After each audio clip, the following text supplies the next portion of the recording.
Hi, I'm Steve Duke, and this is the Two Roads podcast. On this podcast, we create content to try and help you find a job and a life that you really love. And today, I had a really great guest on the show. He's called Ben Wakefield. Now, Ben's a senior analyst at the Johns Hopkins Center for Health Security, which is a think tank. It's actually one of the world's top think tanks, like really, really premier.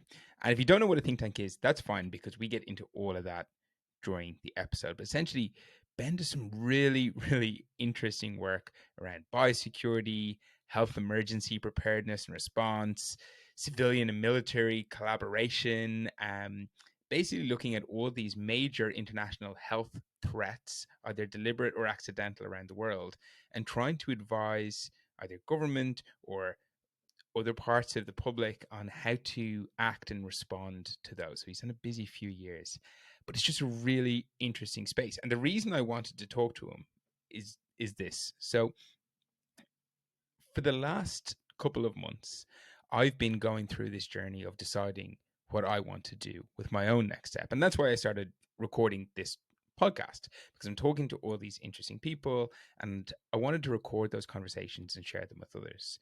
And so I've been following this process, and I outlined that in episode 7 of this podcast to help me design my life, to figure out what it is that I want to do next. And as I went through this process, one of the paths that I wanted to explore more was that of working in a think tank. And the reason was, when I did some of these exercises and I looked at the things that I really enjoyed from a day-to-day basis, one of the big things that came up was I just love learning new things. I loved researching topics, and especially big, scary international topics. I just kind of nerd out on that kind of thing. And another thing that came up for me was that I really do care about having a positive social impact. And when I looked at those two things, an idea that came up for me was, well, maybe a think tank, maybe that's a good place that I can go and work. And if you've listened to episode 7, you'll know that the next part of that process is, once you've got an idea, you need to go and prototype it and really learn what it is actually like to work in that industry. And I knew nothing about it. I had no idea what it's actually like to work in a think tank, how think tanks work, if I could even ever get a job in them, how much money they get paid, nothing. Didn't know any of this. And I started to think, well, who do I know who works in this area? And I thought of Ben. And I hadn't talked to Ben in, honestly, maybe 7 or 8 years. So I met him when I moved to Australia in 2014 to go to uni, and we were really good pals. We played on the same rugby team, but I hadn't talked to him since. So I shot him a, LinkedIn, cold email out of the blue. I was like, hey, let's chat. And Ben was so good. He was in Japan at the time with work, and he was super busy, but we eventually found time to chat. And I just really appreciated it because I learned so much from this conversation. I basically got answers to all of the questions that I wanted to know about what it's like to follow this type of career. I also talked about loads of other different things as well, which were really interesting and fun to talk about. And so, to give you just a bit of a teaser for some of the things that we discussed, we went really deep on what a think tank is, how that whole industry works, and what they do to try and make a positive impact on the world. We also talked a lot about what Ben's day-to-day life looked like. How much does he travel? How much is he at home? How he works remotely in London, what that's like. But then specifically, what's he spending his day doing? And he gave really, really good answers to that in a lot of depth that helped me understand what it would be like to actually work in this job. Then we talked about how, if you did want to pursue this path, how you could get into it. And it's tricky, right? The acceptance rates for these top think tanks is unfortunately very, very low. So you need to have a good plan if it is something that you want to go and do. So we talk about some of the paths that are available, both getting into think tanks, but then also on the far side of it, like what do the career opportunities look like for you there? And he was really good at sharing a lot of maybe a bit insider knowledge on that as well. Some of the other things we talk about outside of the think tank and the specific work that he does, we talked about his thoughts on leading a happy life, and he's got some really nice kind of structures and ways that he thinks about this. We talked about the values that he learned from playing rugby and how he brings them into his everyday life. We also talked about some of the things that he does outside of work to bring him joy. So I love talking about this because he stopped playing rugby a few years ago, and he said that it left a bit of a gap for him, both in terms of that kind of team environment, but then also, a challenge and a sense of accountability for something to do. And so he picked up running, and he went full ham on that. Like, he's done ultra marathons and stuff. But we talked about why he does that and kind of the joy and satisfaction that he gets from that. And then the last thing, which honestly is probably not really to do anything with the topic of this general podcast, but I just nerded out on it because I was so interested. I asked him, what are some of the things that he's learned from all of the research he's done over the years, the people he spoke to? What are some of those things that would most surprise me? And he had some unbelievable answers, and we just nerded out on those for a little while as well. They really blew my mind. So if you are in any way interested in this kind of what a think tank is, what life is like to work as a researcher in one of these think tanks, if that's a path that you're in any way interested in, if you're interested in, delivering a big social impact, this is a really good episode. He just talks through it end to end in complete detail, which is awesome. He's a very nice communicator as well. But then, of course, like all of our episodes, we talk about his life and those other things. But even if you're not interested solely in working in a think tank, it's a very enjoyable episode to listen to.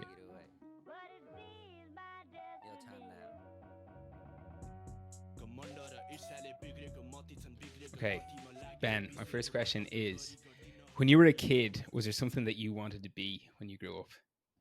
Yes. So I always wanted to be in the military, because I grew up in Colchester, which is where the parachute regiment is based, and every year they always had this big military fair on the local fields. And I'd go every year, and I was quite into my military history growing up and all that kind of thing. So sort of from a kid, I know when you're a kid, you always run around playing army and all that kind of stuff. But I always wanted to be a military officer, and that was kind of always my goal growing up. And then there are different iterations of what that might look like. Sometimes it was, I want to be in a parachute regiment. Other times it was, I was thinking, oh well, I could do a medical degree and be an army doctor or something like that. But I was always kind of focused on the military, and I actually nearly joined straight after A levels, and when I was 18, because in my final year of school, I did a couple of visits to different regiments. So I went to Bovington for a week and did a potential officers course. And then I did a Sandhurst familiarization weekend as well, where you spend sort of the whole weekend at Sandhurst. And it's very similar to the selection process. So I did that, and I was like, right, I don't want to wait anymore. I'm just going to go and do it. And my dad had a conversation with me. He sort of said, well, military's great and you'd be a great officer, but maybe you should go to university first and then do it afterwards. I think it's sort of 85% or 90% of officers at the time sort of have university degrees. And I was always going to go to university as well. So he kind of pushed me in that direction. And then I went to university, and I did my undergrad, and I studied abroad, and I did a master's as well. And then by the time I finally graduated, I couldn't actually join the military because my eyesight had got too bad. Because I used to wear glasses, and I had a really bad prescription, right? So it was okay when I was 18, just about. It was just in the regulations. But then, 6 years later, when I finished all my university studies, it was then outside the regulations. So then I couldn't pass the medical to join. So then that kind of sort of that disappeared, that option. But that was one of the things I was always focused on. Out of interest, would they have kicked you out if you had gone in earlier and then your eyesight had deteriorated? Like, how does that work? So if you get in, it's much easier to sort of navigate bending the rules when you're already in, apparently. But if you're out, then it's much more difficult. And I could have gone through sort of a medical appeal process, but I was at 25 at that time.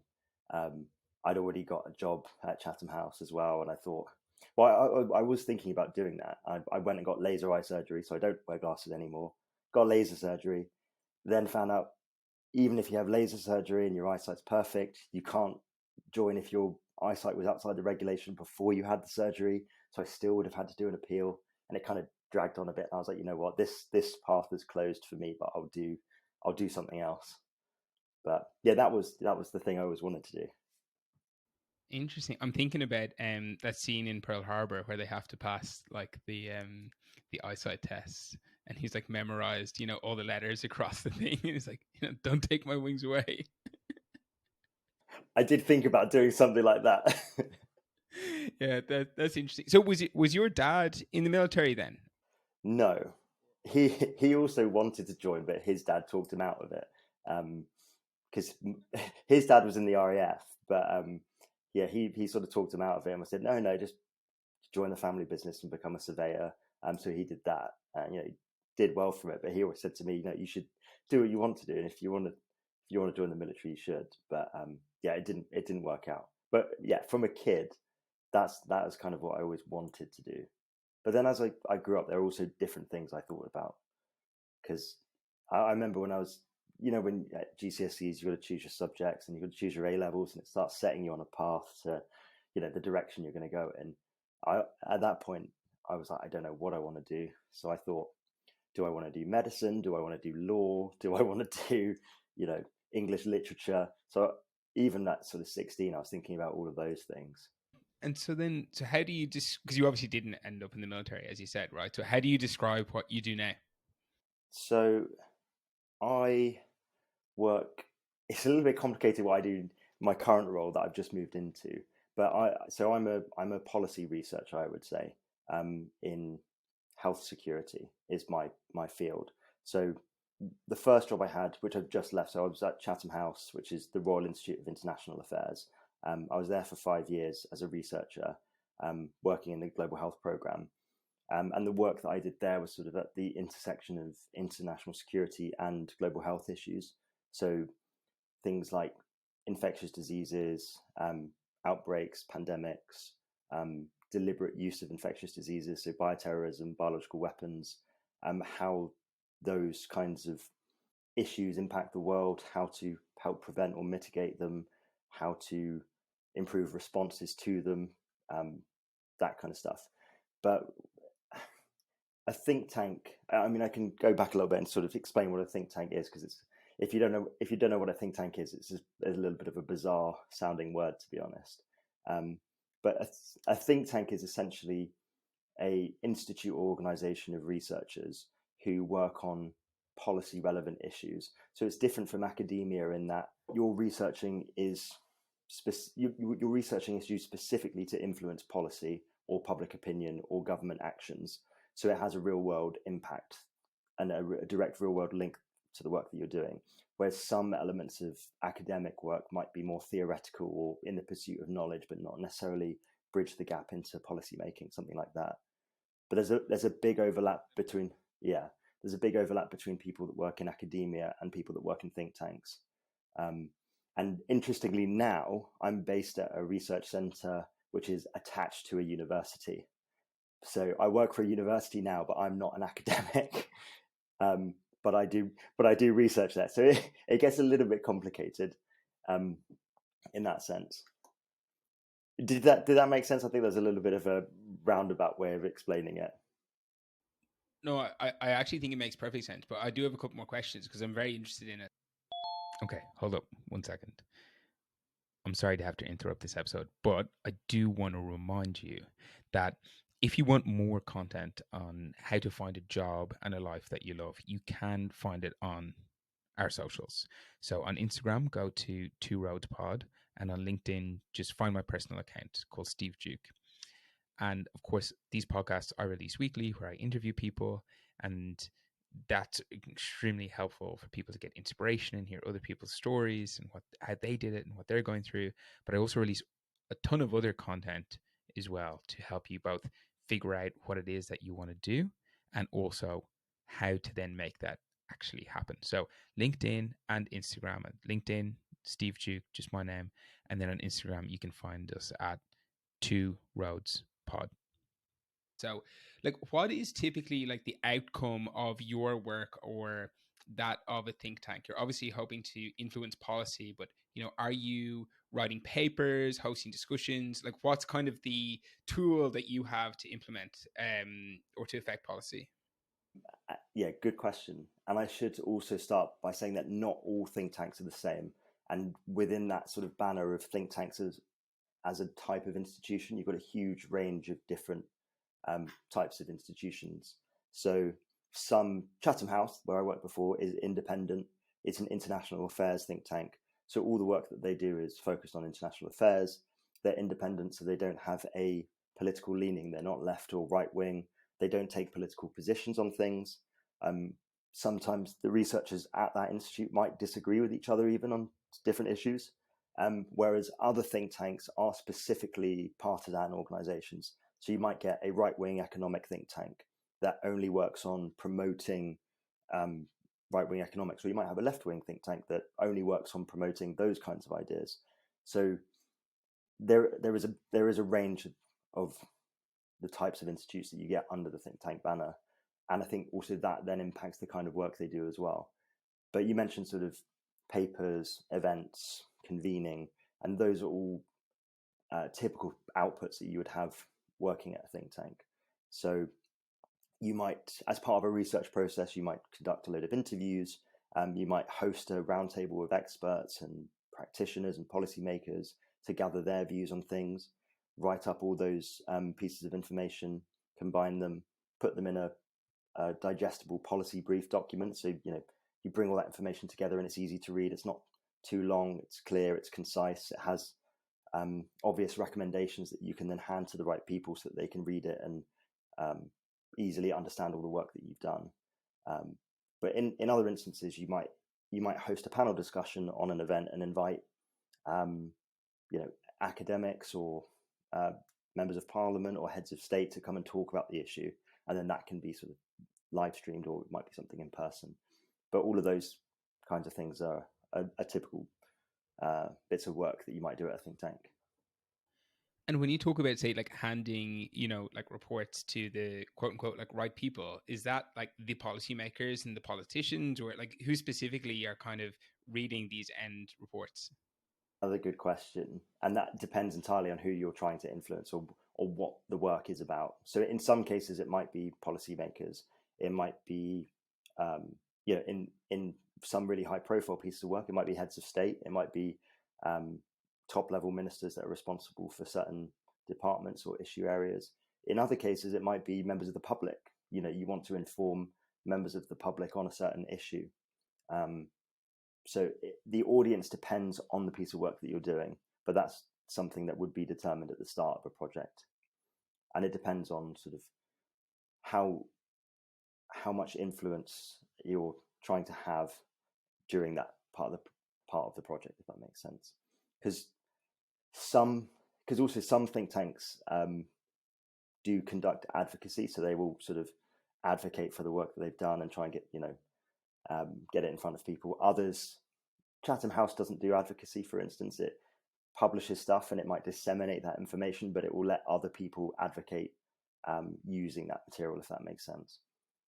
And then that's different to lobbying as well. So there's a lot of crossover and there's a lot of nuance in the kind of work that's done. So what's the lobbying side of it then? I suppose lobbyists are obviously separate, and they have an agenda that they are trying to lobby decision makers to follow, and they might not necessarily have any evidence for that. It might just be for a particular set of interests. Whereas the output from a think tank that people might use to advocate for a policy change, they'll be using that evidence base to say, here's the evidence that these researchers have produced. We think that you should follow some of these recommendations, which I think is different. Yeah. No, that makes total sense. And so, as I'm listening to this, I'm looking, and I've read, work, of course, that like different think tanks have done and whatever else, and it's usually very thoughtful. It's very well researched. It's very well communicated, and I kind of often think, wow, if this is how we're making policy decisions, like that's great, but there's probably a reality that not everything that comes out of a think tank in terms of like the policies they're suggesting gets implemented, right, for lots of other reasons. The biggest one, of course, just being like the politics side of things. So like how I don't know, can you give me a sense for how much you feel like these suggestions like get listened to and actually get implemented? And is there any kind of like, I'm sure there's frustration, right, when they don't and other stuff gets in the way? Yeah, and I mean that's the sort of $1 million question as well, isn't it? How, because doing the research and having the recommendations is almost the easy part, but getting someone to listen to it and then implement it in a political system is much more difficult. And then even beyond that, showing that you're the reason that they implemented that decision is then even more difficult. Because unless a policymaker says, I'm changing this policy to this, and I'm doing it because of this paper, and sort of waves it about, it's very difficult to draw a direct connection. But I think you can always try to draw links between the work that you've done and some real world impact. I'm trying to think of a specific example, but so going back to my particular niche, and I wanted to broaden it out at the start when talking about think tanks, because I recognize it's easy to get stuck in my bubble where it's all international affairs, it's international security, it's global health. But think tanks can work on domestic issues and all sorts of different things that are outside my wheelhouse. But in the work that I've done, we did a lot of work on the relationship between funding countries, so sort of high income countries who are then supporting low income countries to develop laboratories in their own country. So historically, that had been done where a donor country would come along and say, here's a £5 million facility. We're going to put it in your country because we think that's what you should do. And then it gets put in. And then after that, people go, we haven't thought about how much it's going to cost to power this facility. Is the electrical grid stable enough to actually keep the refrigerators on in the lab with the samples? Do we have enough money to keep paying people's salaries from the national public health budgets? Does the country's public health system even want this lab, or is it just being pushed on them by a donor country?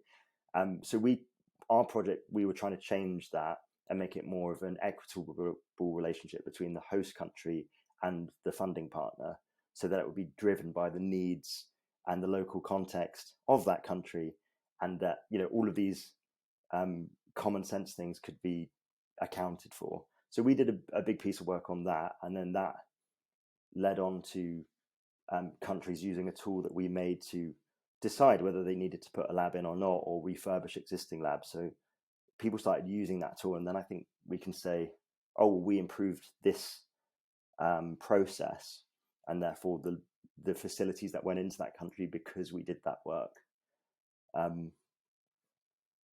And following on from that, in that sort of biosecurity space, we did a bit more work on what kind of working with the Africa Centre for Disease Control, looking at what kind of assistance would they need from funding countries to improve the biosecurity in the region. How could their 5-year strategy be supported by this group of funding countries? And we did a few different reports and meetings around that. And now some of the outcomes of that are being implemented. So regional centres of excellence are being set up there. So I'm not saying it's because of the work that we did. There's lots of people involved, many institutions. Africa CDC drove it. So did the country governments that were involved as well in Africa, and the funders as well. But you can see a stepping stone of links to, we did some work that supported that, and now these centres of excellence are being set up. So I think you can see an impact there.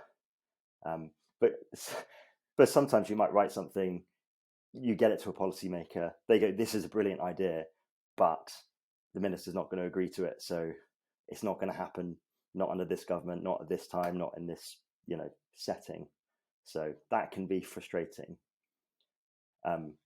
But I think maybe less frustrating than being the civil servant that has to say this is a great idea, but I can't get it to work. I think that would be more frustrating. Yeah, that's true. That's true. So I've got kind of like 2 more questions in terms of like how think tanks actually work, because I'm just really interested and I don't know much about it. So, like, what is the goal of an individual think tank? So I know there might be, say, as you said, there might be ones who might be much more left leaning or more right leaning, and I can imagine that their goal is to promote policies in line with their beliefs. But for ones that are not those, right? Or does every kind of think tank have some sort of um, overarching policy stance, and their view is to try and promote those? Or yeah, like I mean like if you're, if I'm leading one of these think tanks, what's my goal, and like how do I know if I'm doing well or not? I think almost every think tank would have a mission, um, and it might not necessarily be for a particular policy, but it will be a sort of an end goal. Um, you might have a domestic think tank that works on homelessness issues, and their mission might be to improve the lives of people experiencing homelessness, or improve the housing situation in or support networks in X, Y, Z area, that kind of thing.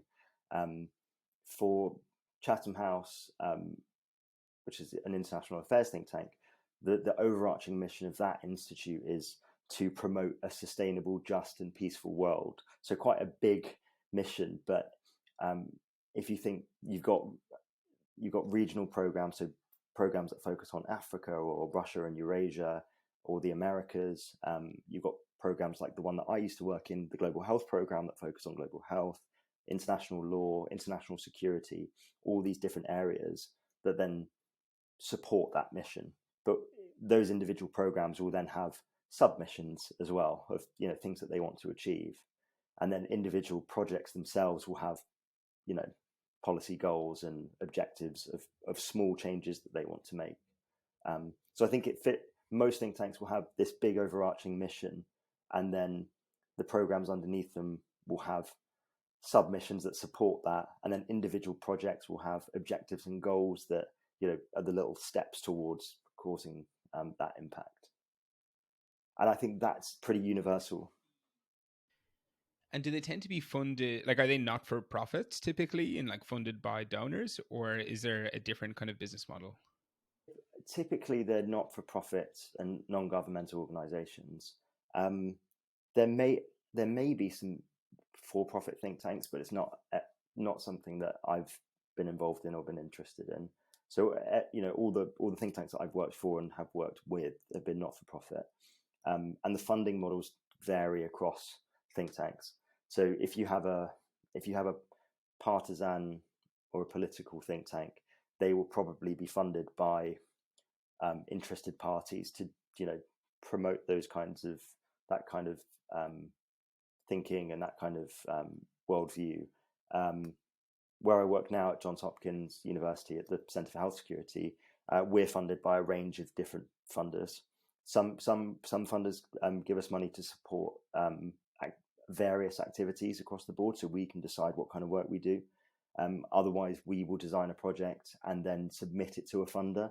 So we get government funding, multilateral funding, and philanthropic funding as well. So I've worked on projects funded by the UK government across various departments, the US government, Canadian government, the Bill and Melinda Gates Foundation, Rockefeller, Open Philanthropy, Effective Giving, different philanthropic organizations, had some subcontracts from the World Health Organization or other UN organizations as well.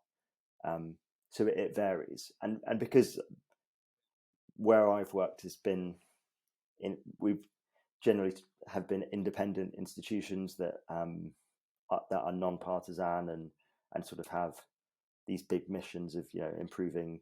So where I'm working out, the Hopkins Centre for Health Security, is I'm not sure of our exact mission off the top of my head, but the goals are to sort of improve the way the world can detect, prevent, respond to, and prepare for infectious disease outbreaks, whether they're natural, deliberate, or accidental. I think would be a fair way of encapsulating that mission. Yeah, it's a pretty big mission. Yeah, especially over the last few years, it's been a pretty interesting area to be working in. But yeah, so we get funding from lots of different places. Yeah, governments, philanthropics, multilateral organizations, and we do that to try and keep some independence over the work as well. Because there's because I think, and I'd be interested to hear your take on it, because sometimes I think some of the work could be perceived as similar to how a consultancy might work, in that a government asks gives you money to do a project that helps support what they're doing. But I think some of the things that what we do and what I did at Chatham House is we will design the projects.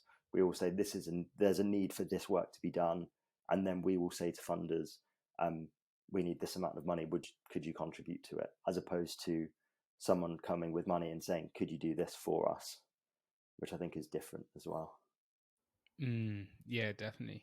No, I think it makes a lot of sense, right? Because from the outside in, that would have been some of the skepticism that I would have had towards either consulting or think tanks, right? It's like, well, what's the incentive of that think tank? And ultimately where my uneducated brain goes to is lobbyists in the US, right? And it's just like, well, they're going to come up with whatever evidence like supports the policy stance that they're getting paid to support, right? But I can totally see, like, with the organizations that are funded from a lot of different sources, or unbiased sources, whatever you want to call them, like that seems like a nice place to work, right? Because then you feel like you have a bit more freedom to actually pursue truth in your research, as opposed to something that's going to support like a specific stance. So I want to kind of dig into more. So first of all, thank you so much for that crash course in think tank structure and business model. I hope it wasn't too convoluted. No, it was really good, actually. It was really, really good, because I hadn't a clue, and I think now I have a much better idea, and hopefully listeners do too. But I want to dig into, what your work specifically looks like, because you mentioned some really cool projects there. And like, oh, that sounds really cool. But, what does a typical day look like? I don't know if you were to pick a day this week or last week, and maybe talk me through what that might look like. At the moment, it's really varied. And now that I've moved across to Hopkins, there's a lot of travel involved in the work that I'm doing. And there was when I was at Chatham House as well. But then 2.5 years of that was during the pandemic as well, so that kind of shut down a lot. I mean, the work I was talking to you about earlier, with the laboratories project and trying to make that a more equitable partnership, a lot of the work that we did, convening experts and practitioners, we did that in West Africa. So we would fly the team there, and then we'd bring together practitioners, people that worked in the lab, doctors, political, members of the political system, all together in Africa, because it was much easier to do that in the regions that we're talking about, rather than doing it from London and saying, oh, this is what we think Africa needs, which is the wrong way of doing things. So we took our team of 3 over there, and then the meetings were formed of African experts, African practitioners who knew the context, knew the settings. So I did a bit of travel with Chatham House before. Then we had the pandemic, and then that all died down, and then it started picking up again. But now I've moved to Hopkins. I think about 20% of my time I'm traveling at the moment, across various projects. So let me try and think. I'll give you just a couple of different snapshots of things that I've been working on over the past few weeks. So you tend to work on 2, 3, 4 projects at a time, and all of these projects might be in different phases of the project lifecycle. So in the last few weeks, I've been working with WHO, which we've been working on this project for 2.5 years, and that's looking at how to improve civilian and military collaboration for health emergency preparedness. So how can the civilian system be supported by the military in emergencies, and how can we shift that to the preparedness phase, so we know what's going to happen ahead of time, rather than waiting for everything to get overwhelmed and then bringing the military in and saying, oh, the military can sort everything out, it's an emergency. So trying to streamline that process, learn from COVID responses, and learn from the experiences that countries across the world have had with their militaries. So we've been doing that for a couple of years. This project is just finishing. So the last few weeks on that project, I've been writing up all the findings with some of my colleagues. So we've been drafting guidance for WHO, drafting an academic article to accompany that, and doing a lot of writing, a lot of what you might imagine a researcher to be doing, writing these big documents, pulling out information from interviews and focus groups, that kind of stuff. But that's that one specific part of that project, so sort of that write-up phase. But then at the same time, I've been working with colleagues on developing new projects. So we've been brainstorming, what are the current issues? What do we need to tackle? How can we put that into a project? And then we took some of those ideas to a G7-led meeting in Japan. And I'm going to go in with another big name acronym now. So there's a G7-led group called the Global Partnership Against the Spread of Weapons and Materials of Mass Destruction. And that was set up in 2002, just after 9/11, and when WMD issues were at the sort of front of political thinking then, as they still are, to be honest, for different reasons now. But that group works on nuclear issues, chemical issues, biological issues, and radiological issues. But we're interested in the biosecurity, the biological aspect of that group, because we work on natural events, but also deliberate events. So we put together a bunch of different proposals. We went to this big global partnership meeting in Japan, because Japan are the G7 presidents this year, so they were hosting. And then we took part in the biosecurity working groups there, which was there we're interfacing with different governments, so G7 governments, their ministries of defense, their foreign affairs units. And we were saying, this is the work that we want to do. Is that of interest to you? Is that of interest to the global partnership? Do you think this is important? Is this something that you would fund? Would you like to work together with us on it? So then we're doing that kind of networking and proposal submission stage. So that's very different then to the writing stuff, because you're there in a sort of almost diplomatic environment, talking to lots of different governments about what they're working on, what their issues are, what is in their funding mandate as well, and then submitting that to them for sort of discussion and potential funding. So yeah, sitting at my desk writing up interview stuff into a big paper, and then working with government officials in Tokyo the next day. So it's kind of, yeah, and I think that also makes it sound quite glamorous, and it is at times. But there's also I always say that if you're a think tank, if you're a researcher at a think tank, you're usually working in pretty small teams as well. So sometimes I might be doing something like that.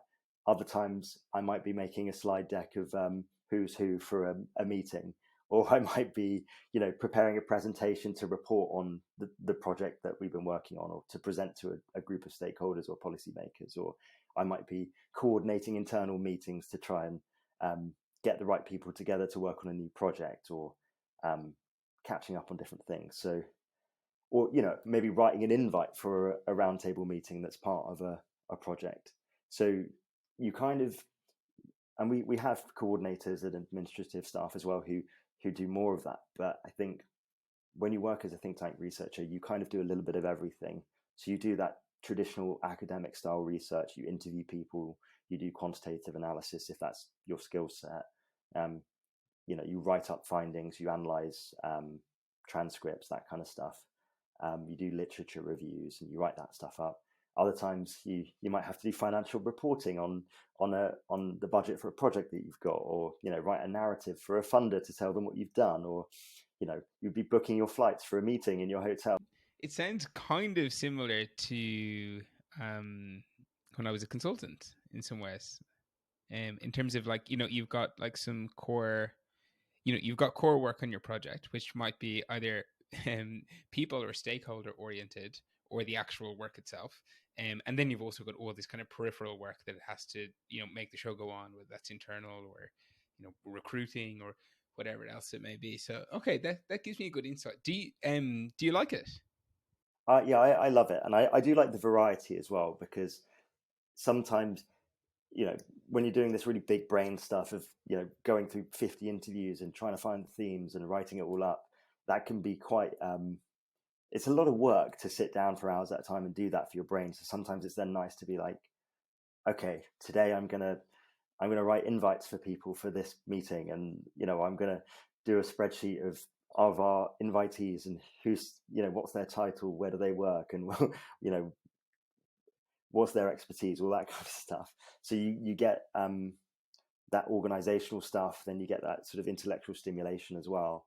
And then in the work that I do, you also get that face-to-face social element of it, where you're networking with people, you're trying to find out what they're interested in, what they're working on, how you can collaborate, how you can link up what different people are doing. Because especially in the kind of work that I do, there's lots of different think tanks and institutes and NGOs that work on similar issues. And if this was a private space, you might say that they were competitors. But obviously, when you're all trying to improve the world, I just see everyone as a collaborator, right? So no, I don't really see those people as competitors. They're potential collaborators, and you want to know what other people are doing, so you're not doing the same thing. So you don't want to duplicate work. So you also get that part of that's higher level strategic stuff of what are they working on? What are they working on? What could we work on? How can we best fill those gaps? That kind of stuff. So you do get a variety of different types of work, which I really like. But I also should say, I think, again, it's important to put that in the context of I do international work for the think tank that I work on. We have people that work on US domestic health policy as well. So their day-to-day will be very different to mine because of the nature of the work that they do. But fundamentally, some of the stuff is similar. But a lot of the travel stuff is because of I focus mainly on international issues and do a lot of stuff with the UN system and with different international groups that work on these kinds of issues, which I think is an important thing to note. Yeah, no, that's a good point. When you're talking there about working in small teams, and it's also kind of like project based work. I'm thinking back to one of the things that I miss most from when I worked at McKinsey, which is exactly that. You would work in these like small teams, and also you're typically working with like really motivated, intelligent, good problem solving people. So I used to find that work so enjoyable. Like I would just love getting in a room with that like core team of 3 or 4 and like working through stuff. Is that something that you find in the work that you do, either in think tanks? Does it tend to attract that type of person? Kind of like a pretty high IQ, high EQ person that's fun to work with. Yeah, in my experience, I think I've been really lucky with the teams that I've worked in and the places that I've worked as well. But it's exactly like that. And so the labs project that I did and the civilian military project that I did, the two that I mentioned there, the teams I worked with in those were amazing. So the labs project at Chatham House, there were 3 of us. I was the most junior person by a long way. But the two senior people that I worked with were 2 of the most senior people in the program. One was a very, very senior civil servant in his previous job. He's a professor. He worked, at a high level in the World Health Organization.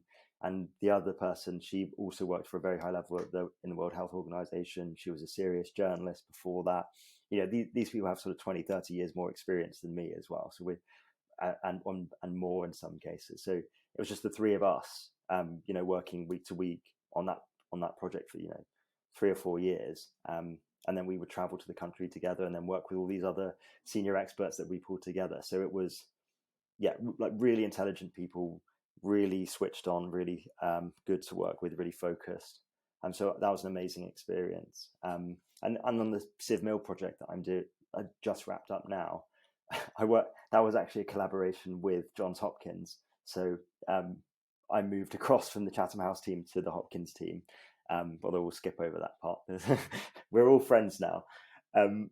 But so the team I worked with at Chatham House, it was me and then an admiral and a lieutenant general. So one was the Surgeon General and one was his deputy. So the sort of responsible for the military health services across all arms of the armed forces, so Navy, Air Force, and Army. So like the top 2-star general type people. So they're very senior military people who were retired. So I was working with them, and then a couple of other people in the team. So we had an intern who just finished his medical degree, who was amazing, who I would have loved to keep, but he's actually gone over to the consulting side now. But I was working in a team of 2 extremely high-level military personnel who were retired, me, a doctor who was an intern, at the time, who was just a really switched on guy. And then our other people in our team, like our coordinator, who's lovely, and she's really smart and switched on person as well. She's a lawyer. And then the Hopkins team, again, who I work with now, who are amazing. So yeah, it's exactly like you say, small teams, really smart, really switched on people, who have, in my experience, been really good to work with. I'm sure that's not always the case, but I think it does attract, intelligent and mission-driven people, for sure. And I've been lucky that I've always got on with the people I've worked with, and they've been great to work and travel with, and hang out with after the meetings and all that kind of stuff, and just super interesting people. It just makes such a difference. Like, I've often thought that, like, it doesn't, obviously it's great if you can be working on something like super interesting that you're passionate about, but if you aren't, but the people are good, then it's fine, because you're going to have a good time anyway if you're working with smart, interesting, kind people. So I'm interested to hear, so you're talking about there, like, some of the people that you're working with who have kind of had separate careers and you are now working with. So talk to me a bit about, like, what paths exist into working, both kind of into working in a think tank, right? So maybe more so at the earlier stages of a career, right? So how does somebody in their 20s or 30s end up working in a think tank? And this may be really varied, and that's okay. And then similarly, like, what are the paths out, right? Like, what do people typically go on to do afterwards? I will speak to sort of that international affairs and global health space, just because that's what my experience is. But generally, it can be very difficult to break into think tanks, especially the sort of top level ones. And that's because there aren't huge numbers of entry level roles available every year. And because it's lots of these are registered charities, they're NGOs, there's not lots of money around to, have grad schemes and have these big programs. It's not like, in the private sector where you can have a grad scheme entry of, dozens or hundreds of people every year and sort of churn them through. So the entry level positions do tend to be quite few and far between. At Hopkins, we have a lot of people that are doing their masters or their PhDs that will then work with the centre as student researchers. So that allows them to sort of get some work experience, get to know the teams, and then some of those move across when analyst positions are available and they have finished their studies. So that's something that happens at Hopkins. And I think a lot of American universities have sort of options for that kind of thing. And I know even in the UK, actually, some people might do some research assistant work with a professor while they're doing their studies. But again, those opportunities are quite few and far between and ad hoc.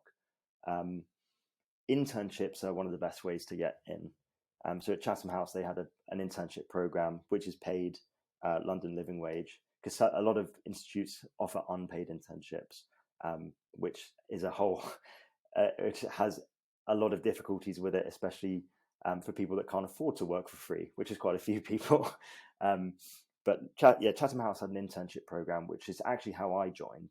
So I finished my master's, was fortunate enough to get a position as an intern, and then stayed on in a junior position that happened to be available at the time, and then eventually moved from a consultant to a staff position to a permanent position. But it is difficult to break into, and I sort of won't sugarcoat that, because I'll give you an example of some of the numbers, because I used to do recruitment, the recruitment processes for our team. So I'd hire analysts and associates and interns. We would, in the global health program, we'd regularly get sort of 200 applications for one internship position. The international security team at Chatham House once had 450 applications for one position, I think. And this is sort of a 3 to 6 month paid position. But it is competitive, and a lot of those applications are very, very strong as well. But those are available a couple of times a year. Lots of other institutions offer similar kinds of schemes. And I think any kind of research experience, coordination experience, administrative experience can be translated to be relevant to working in a think tank as well. So if people are still at university and they can volunteer with student organizations and coordinate meetings there, do extra research projects, things like that, that can all help build a CV to be an attractive applicant for an internship. But it is very difficult to get in just because of the numbers. And there are a lot of people that would be brilliant that might be unsuccessful. So I do think people who are trying to break into think tank or research institutes, you have to be persistent and have a thick skin, because you will get rejected a lot. And I mean, when I was doing my master's, I applied for dozens of things and didn't hear back from any of them.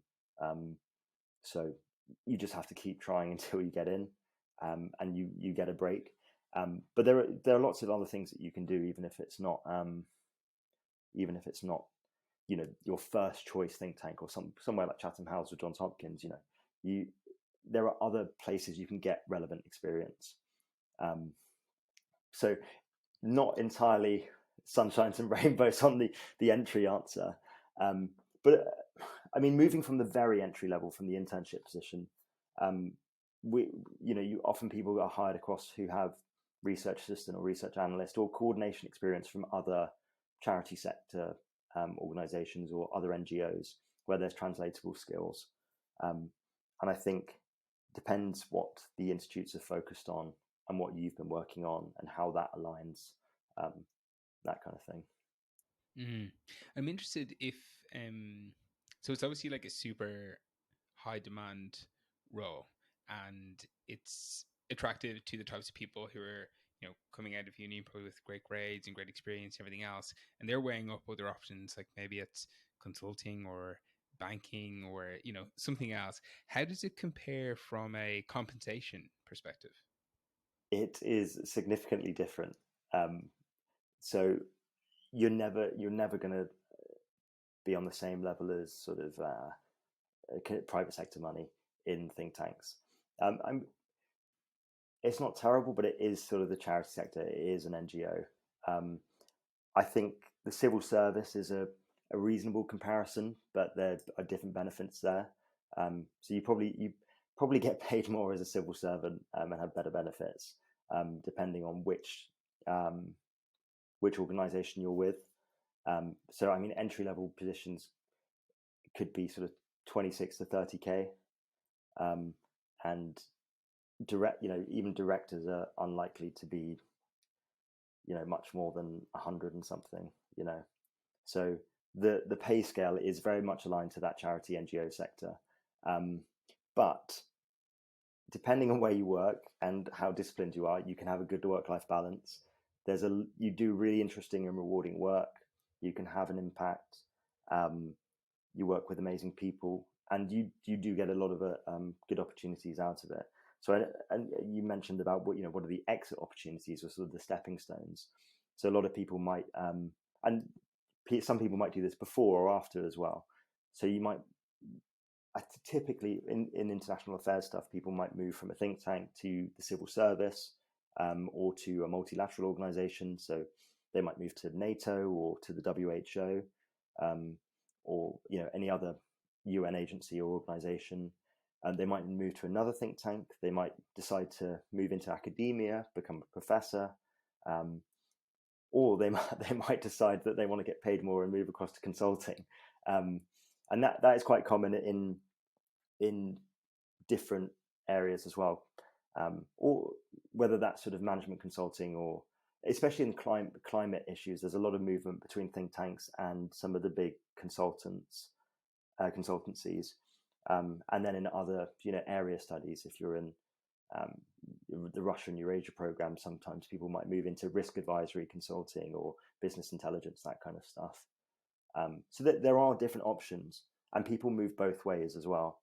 Often people might move from the civil service to a think tank, or from academia to a think tank, or from a multilateral. So I think they're all kind of linked up, and you can do it before or after. But those are the kinds of things that I see people in my areas or related areas moving into or moving from. Very interesting. And even just from what I've learned today, it seems like, if you work at one of these places for a number of years, like you're developing a set of skills and capabilities. They're actually relatively broadly applicable to like lots of other roles. So there probably are lots of interesting opportunities for people down the road. I'm interested. So one thing that's kind of on my mind, right, is like if you look at a lot of people, say in their 20s or in their 30s or any age really, something that's where a lot of my friends are going is into tech companies and startups, and that's where I worked for the last 4 years. And one of the big attractions of those seems to be like this, the culture, right? The culture of it's extremely flexible and working from home, and you can wear your shorts and you can get massages at lunch, and it's this very like forward thinking, like progressive, like culture, um, that people are attracted to, and I completely understand why. Where do think tanks sit on the spectrum? And the reason I ask is because like if I go to the website of some of these think tanks, they can feel a bit stuffy, and I'm wondering if that's reality or if it's just the website. I think it depends entirely on the institution as well. And I think also, as a lot of places are not that good at keeping their website up to date, for instance. So some of them still look pretty old school. But some of them are. But I think there's definitely a move towards trying to be more flexible, and that be something that think tanks can offer as well. I mean, it's very easy to look at somewhere like the Royal Institute of International Affairs and think that it's a sort of stuffy place of old blokes in smoking rooms.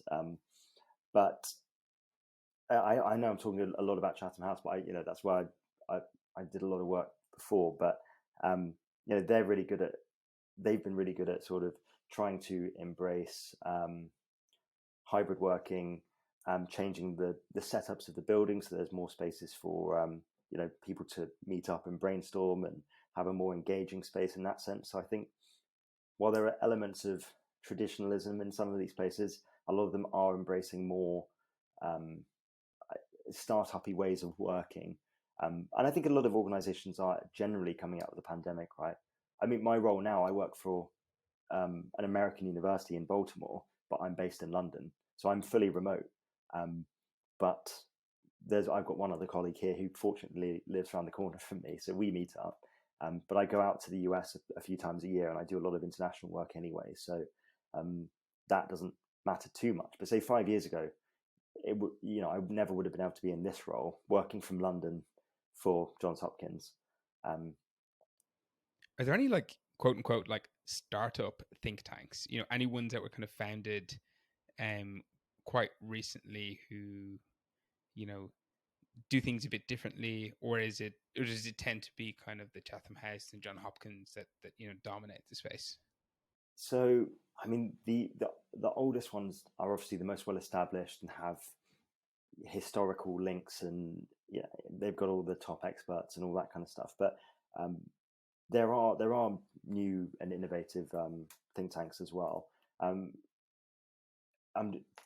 of course, like in different sectors, there's bound to be loads that I'm not aware of. But just one that I am aware of, I've met with their director a couple of times, is there's one called the Centre for Long-Term Resilience, which was spun out, two people spun out of UK government and sort of said, a bit frustrated with working in the civil service, we want to set up our own think tank. So they set up a think tank that works on these big risk issues, so AI and biosecurity.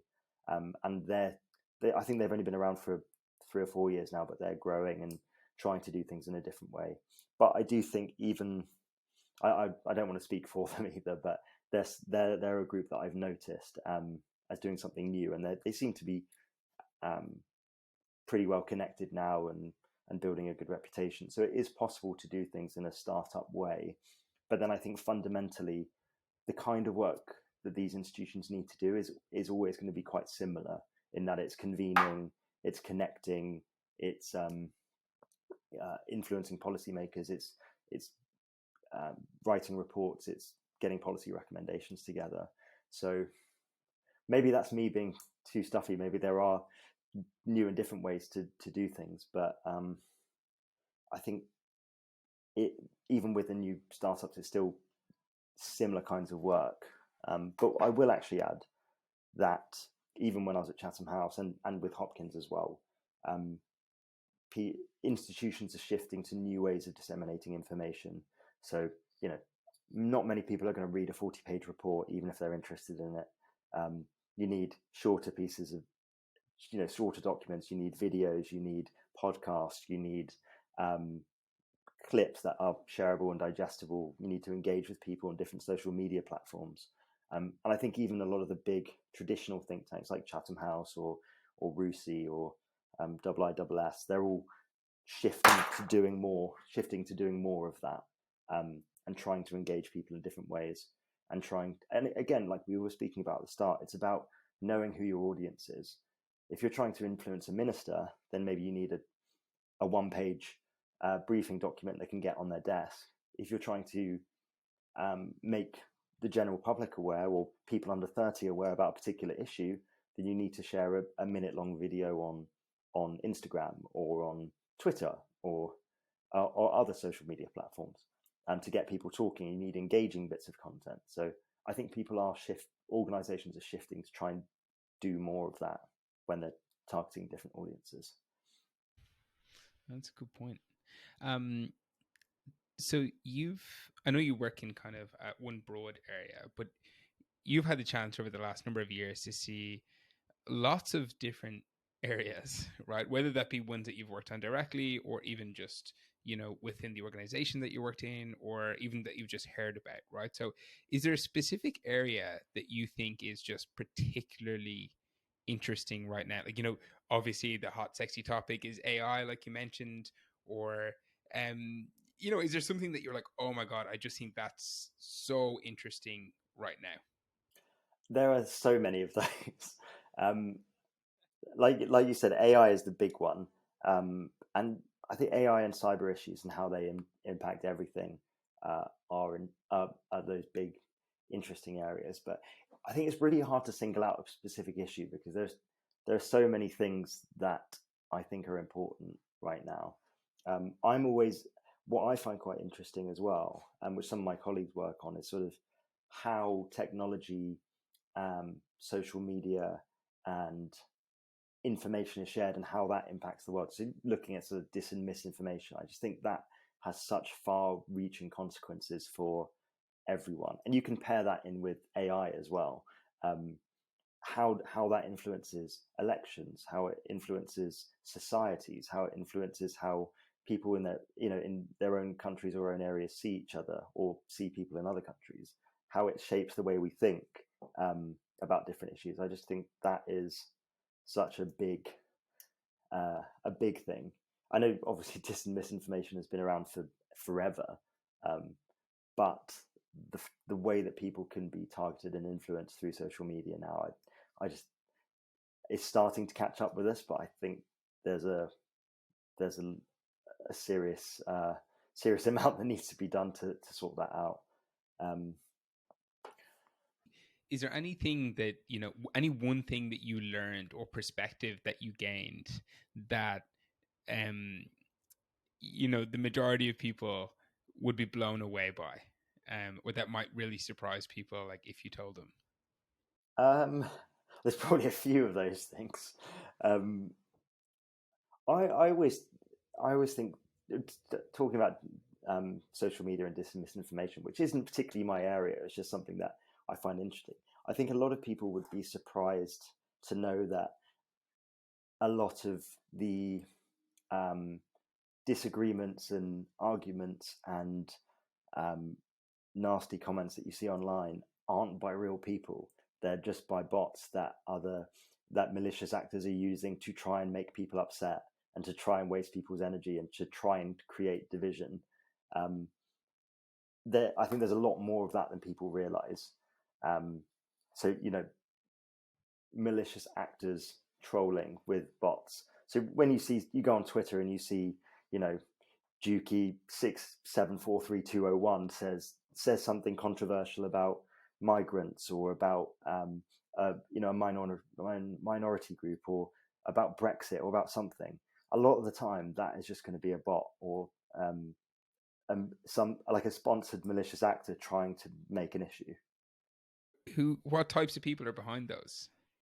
Well, Russia and Iran and China are all quite hot on their division. Russia specifically, um, especially with sort of there are some people that are paid to run hundreds of accounts and just post argumentative comments online. Some of them are automated as well, but you'll have someone like that putting it something argumentative out, and then someone well-meaning like you or me might go, "Well, this isn't on. That's totally unacceptable," and quote it and screenshot it and share it to all our friends, and we'll all get really upset and angry about it and be like, "Oh, why are people like this?" And then get really upset about the state of society. And then some of the time that is just manufactured to make us feel like that. Okay, that actually has blown my mind. I mean, like I did know there were bots, but like when you put it in that perspective, right? And because I literally had that conversation with somebody today, where somebody was like, "Oh, I can't believe that there are these people in the world who just go on and they just comment negative things about people that they don't even know." And I'm like, of course, that person could be real or a bot. I don't know, but it's like this was a whole conversation, and I don't think it occurred to either of us that actually that person could very well not be real. On that account, you know. But don't get me wrong, real people do that as well, which is why it's so insidious. So I'm not trying to say that no one in our society says these horrible things or is nasty, but um, it's just, if you think about it, like how easy is that just to rile people up, and how much energy do you waste getting upset by that, and how much time, and then you talk about it, and then you feel more disconnected from the people in your own country because of that. And if you think about hybrid warfare, like how to sort of undermine a culture or a society, and how easy that is through social media, um, it's kind of mind blowing. It really is. Do you have any more, considering how good that one was? I will link to that one is this concept of astroturfing, um, which is where a malicious actor will create a fake grassroots movement. That's why it's astroturf, because it's sort of fake grass, if that makes sense. So you'll get a a malicious actor will start riling people up and saying, we need to go on a march about this. For instance, it might be an anti-vaccine march. Make up some misinformation, say, oh, we need to get people going, get a march on this, and then a few other bots will engage, and then some real people will start engaging and going, yeah, actually, this is right, I agree with this. So then they find out the people that actually believe that and actually think those kinds of things, and then they start getting people together, and then before you know it, you have a grassroots event that has been made by something completely fake. That's insane. That's actually insane. It's very scary. Scary, isn't it? But when you think about it, you can see how easy it is to do that. 100%. Have you read the book Revolt of the Public? I recommend it. It's really good. It's written by a guy who was a media analyst for the CIA for like I think like 30 or 40 years.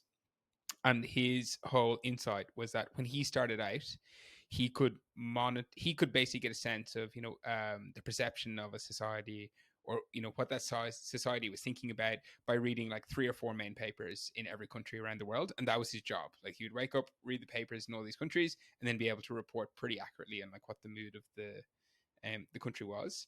But then over the course of his career, how that obviously social media and online news completely disrupted that, and how information moves in such a different way right now, and all of the impacts of that. And it's like a relatively simple concept, but when you read it, you're like similar to kind of the stories that you're telling me here. I'm like, oh my god, this is crazy. This is really insane. And if you think about it, I mean, 15 years ago, we didn't use social media in that way. You know, it just wasn't a thing. And how much that has changed, and how much we use social media now, sometimes for amazing things, but how it also allows bad actors to do things like that, I think is really troubling, because that kind of stuff has been um, used to influence all different things, from votes and elections. It's been proven to have happened in the US election. We know that it happened with Brexit as well a lot. And there were, let's not get into that, but that misinformation campaigns and that kind of stuff were used to influence the public during those kinds of votes. It was used to undermine public health responses during COVID, to make people not want to take various precautions or take the vaccine and do other things like this. So it can be used for anything. I just think it's really troubling, the damage that kind of activity can cause, and how our sort of as a society, our social media literacy isn't up there enough to recognize it or even know that people would do that. I mean, if you're not involved in communities that talk about that, why would you ever think, that a malicious act or a country or a terrorist organization potentially might be trying to do these things? It's obviously is connected to health and health security as well, because of how it can undermine public health responses. But that's a little bit more on the security side of things rather than most of the stuff that I do. But it's something that I think about quite a lot, because all of my background, my academic background, is in international security and international relations, which is why I focus on the sort of security elements of global health work. But that's something that hybrid warfare element of things is something that I've always been interested in. And some of my colleagues in different institutions work on that stuff, but I keep up with some of the work that they do. But it's it is pretty mind-blowing when you think about it. It is. It definitely is. So on a slightly different note, actually a very different note, I've probably got two more questions before we wrap up. So you give me a great overview of a lot of the work that you do on a day-to-day basis, but also kind of the structure of that industry. But I'm interested more from like a life side of things. So this could be work, relationships, all this, other stuff that you do in hobbies. Do you have like a life philosophy or a set of structures that kind of guide you when making decisions? I was thinking about this. I don't think it's anything rigid, but I've always been someone that thought that sort of experiences and relationships matter. So doing things that you remember, connecting with people, building friendships, like that. And I think how we met, for instance, is the perfect example of that. Taking the opportunity to go abroad, meet new people, go on your own.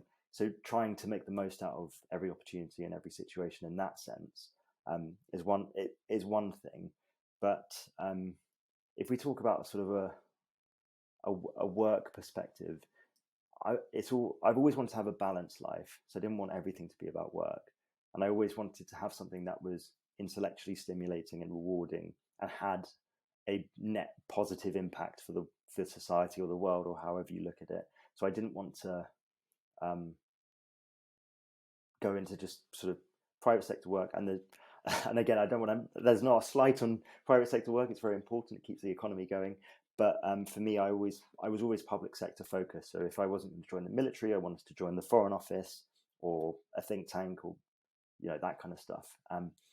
So doing things that are intellectually stimulating, that have a net benefit for someone else, society, the world, whatever scale you want to put it on. Something that you can create memories and good experiences from and connect with people through. I kind of try and do that through everything I do. I also think back to some of the core values we get taught in rugby, and some of or at least the clubs that I've been in, sort of like leave your environment better than you found it, is something that always sticks with me. Whether that's an interaction with a person or the work that you do, or even just going somewhere, in the changing room, make sure you clean it up afterwards. If you meet up with someone, make sure that you leave them feeling better than when you found them. If you're doing some work, make sure that it has a positive impact. So I think that's something that I try and take into everything I do. That's really nice, actually. Yeah, that's really nice. And then on the balance side of things, what are some of the things that you do outside of work that bring you the most enjoyment? I have found over the years that if I don't exercise, I will quickly feel very bad very quickly. And I like to have structure as well, especially, again, talking about rugby, having played at various levels for so long, and it becomes part of your identity. And for context for listeners, I started playing when I was about 11, and I retired when I was 25 or 26. And you're playing 5 or 6 times a week. You're always with the same people. It's part of your identity. It's part of who you are. You get up and do it when you don't want to, and then you feel better afterwards. You do it for other people. You do it for you as well. So when I quit rugby, I did notice quite quickly that not having that structure was quite detrimental for me. So then I eventually found running, and I found that having goals and whether it's a race or a distance or whatever helped me structure training. And I was like, I have to do this session, because if I don't, then I'm not going to be able to get to this goal or this target. And then that sort of brought the structure back for me and meant, oh, I can't miss this session, because I know I need to build up my fitness so that I can run this marathon or this ultra marathon or whatever it might have been. I love how you're just brushing over the ultra marathon, like it's like a Sunday 5K. Yeah, we can get into that in more detail if you like, but I think it's something that I almost took for granted, in that when you're in a team environment, and you're knackered, it's raining, it's 7 p.m, it's December, there's ice on the ground, and you're like, I don't really want to go to training tonight, but you have to, because there's 20-30 other blokes that have turned up, and you've got to do it for the team. So you do it, and then you always feel better afterwards. But then when you leave that environment, and not having that structure, not having that motivation, it's very easy to then go, oh, just skip this one, I'll go for a beer instead. So then I found, having a race in there, or having a goal, and then making that my sport, gave me structure again. And then that made sure I did the sessions. And then I met a whole new group of people through that, a whole new experience. So that brings me a lot of happiness, and I think the structure of it as well does as well, to make sure that I get my exercise in, get out, do things when I don't want to do them as well. So I think, running I do a lot of. What else do I do? Just obviously, I'm a very social person as well, which is a bit contradictory now that I've taken a fully remote job. But I like getting out and meeting up with people, and I do a lot of mentoring with former interns and colleagues as well. So on a professional level, I'm meeting up with one of the interns I used to work with in a couple of weeks' time. Also, obviously, with friends, the usual stuff. I do a bit of volunteering. So I said to you offline that I'm getting married in June. So I volunteer with the church that we're getting married at, and help out with the sort of, every Monday we do a 2-course meal for people experiencing homelessness or people on low incomes. So I go there, and I'm a table host, and I sort of serve people the food, and we have a chat and serve drinks and all that kind of stuff. So I do that when I can, but it's maybe once a month or every other month at the moment, because I'm away every couple of weeks. But I find that really rewarding as well, which again, it goes back to that sort of philosophy, that unstructured, unofficial philosophy that I was talking through with you, is that trying to make an impact where you can, or leave things better than they were before you came along. So I find that really rewarding, and I find it makes me very, very grateful and really appreciative of how fortunate I am as well when I do that. It always hits home quite hard. So that's a good thing, and also meet amazing people that you wouldn't otherwise, with amazing stories as well. So it's always very rewarding, and I always learn something whenever I go to the feast on Monday nights. So I find that very rewarding. Yeah, I love that. It's like you spent all day working on some of the biggest policy issues that might face humanity, and then on Monday evenings you haven't got enough of helping the world and leaving it in a better place. You got to go and do a little bit extra. But I think I don't know if you find this, like, I obviously have not worked in kind of this industry for you, but I do think there's a difference between I worked at a not for profit for a year, and although technically you're making like a huge you are making a very big impact. When I was in the core team, right, like in like a strategy function, so it's like you're not on the front line. So even though you are technically making a big impact because you're changing how this whole organization works with tens of thousands of people, you don't feel it as much because you're not on the ground doing it. Like you're not actually dealing with these people. So it's a different kind of feeling, I find.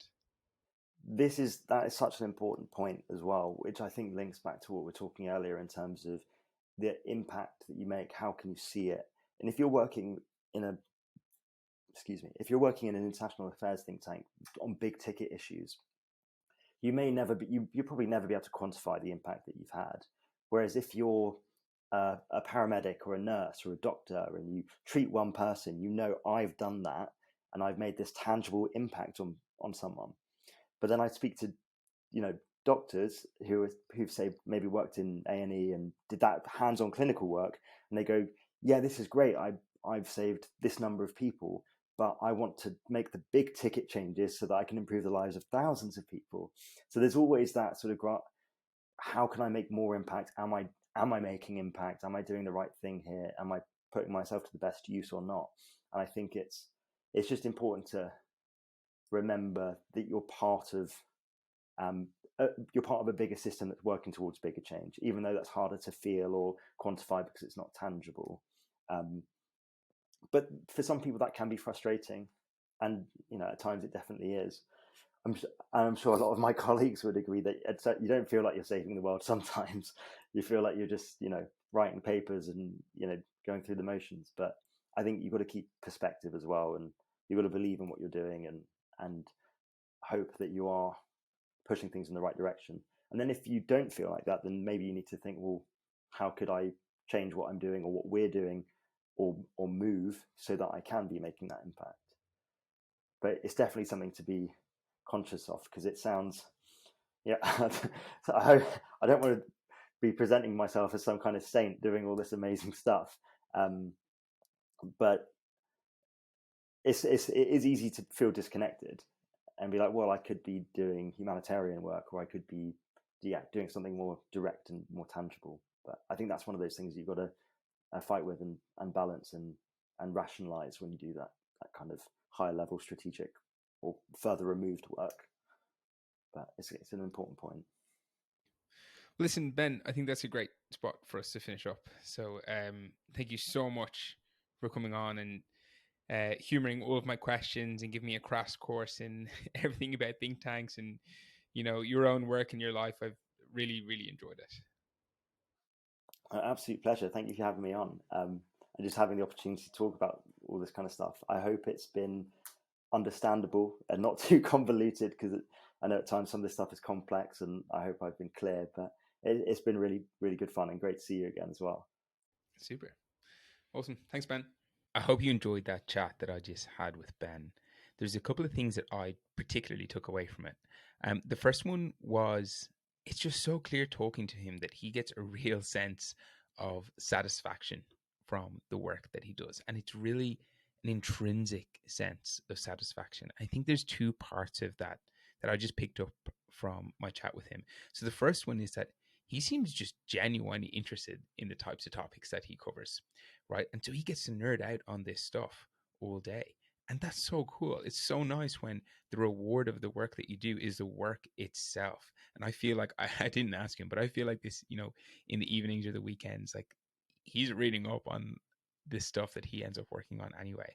And I think that's really cool to hear. And frankly, I'm quite jealous. And I think the second thing that I really took away was that it's clear that he enjoys having a positive impact on the world. And we throw that term around a lot. I don't think that everybody has to want that. I really don't. And it's a conversation for another day. But he feels that that's important to him. And he knows that he's able to do it or make that impact from his job. And I think that allows him to live a very coherent life where his values and what he thinks are important is reflected in the work that he does every day. I think that leads to some of that satisfaction that he feels in his role. On that point of impact, though, he makes a really good point around the type of impact that you have. So I think there's kind of two sides of quote unquote impact that you can have. The first one is the hands-on impact. So this is like a doctor. A doctor can treat, you know, one person at a time, but they can make that person feel better, right? They can directly change that person's outcomes. Now, on the other side of that spectrum, you've got a much bigger scale but less hands-on. So like the work that Ben will do. So Ben's not treating any patients or fixing any one person on a day-to-day basis, but he's doing really important work that might shift policy that has the potential of helping, millions or billions of people. And neither of those is right or wrong.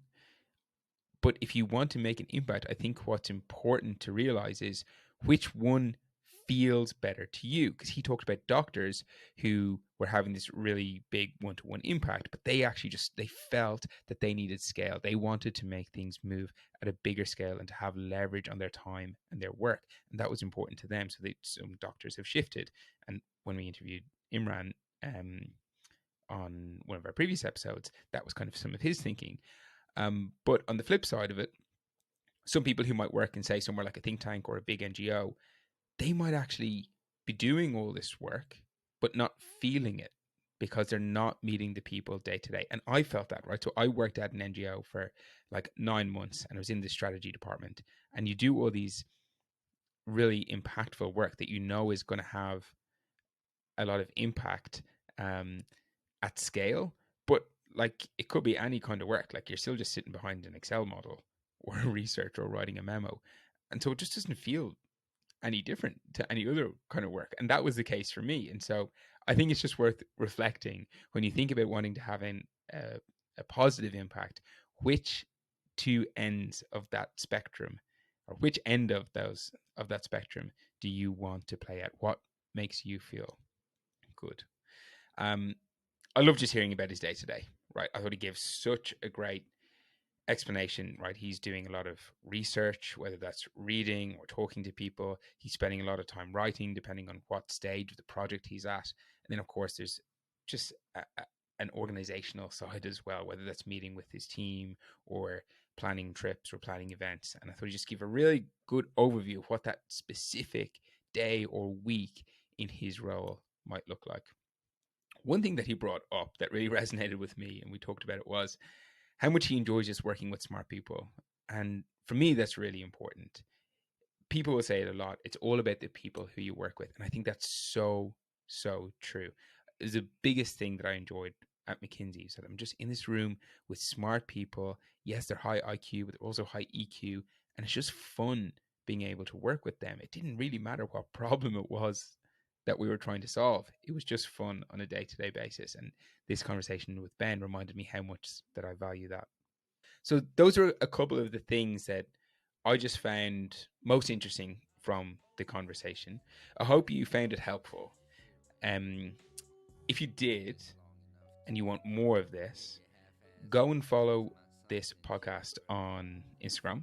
So it's at Two Roads Pod. And you can also follow me on LinkedIn, just under my name, Steve Duke. I share lots of content to help people figure out what job it is that's going to bring them the most happiness in the world, and then to actually make that a reality. That's all for today. I'll see you next week for the next episode of The Two Roads.